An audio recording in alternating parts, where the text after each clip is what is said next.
चीन के पास क्या है? उसके पास सोलर एनर्जी है और विंड एनर्जी है, जो दुनिया में सबसे ज़्यादा है।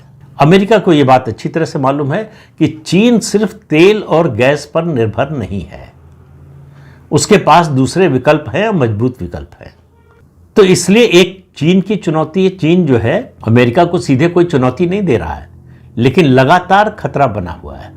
हर समय डोनाल्ड ट्रंप को अपने कंधे के पीछे जो है मुड़कर देखना पड़ रहा है कि चीन आ तो नहीं रहा, कहां तक आ गया है। तो चीन जो है एक तरह से रेजिस्ट कर रहा है अमेरिका को, खुद बढ़ना चाहता है कि अमेरिका उसका बढ़ना रोक ना पाए, और अमेरिका को रोकना चाहता है।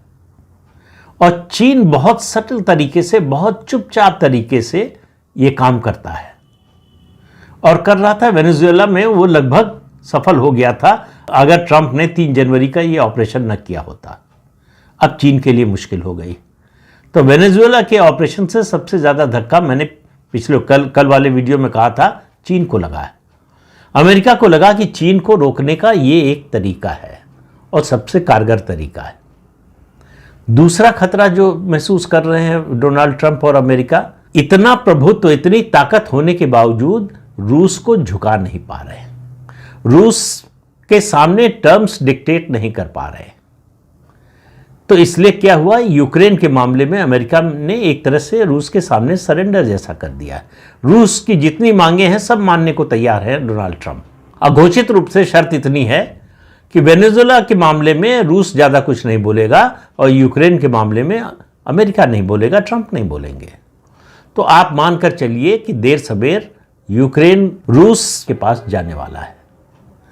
ये जो मोनरो डॉक्ट्रिन की बात को रिवाइव करने की बात ट्रंप कर रहे हैं, बल्कि कर क्या रहे हैं, मतलब शुरू ही कर दिया है कि हमारे बैकयार्ड में जो है कोई हमारा कॉम्पिटिटर न रहे। वही बात रूस कह रहा है कि हमारे बैकयार्ड में, बैकयार्ड क्या, एक समय तो यूक्रेन सोवियत संघ का ही हिस्सा था, कोई क्यों रहे। तो अब यूक्रेन के मुद्दे पर रूस का विरोध करना अमेरिका और ट्रंप के लिए कठिन होता जा रहा है और वो विरोध करते हुए दिखाई भी नहीं दे रहे। तीसरा खतरा, बात मैंने प्रधानमंत्री नरेंद्र मोदी से शुरू की थी। डोनाल्ड ट्रंप ये जरूर रो रहे हैं, बार बार देखिए 2-3 चीजें उन्होंने ऑपरेशन सिंदूर के बाद से शुरू की। झूठ बोलना और लगातार झूठ बोलना।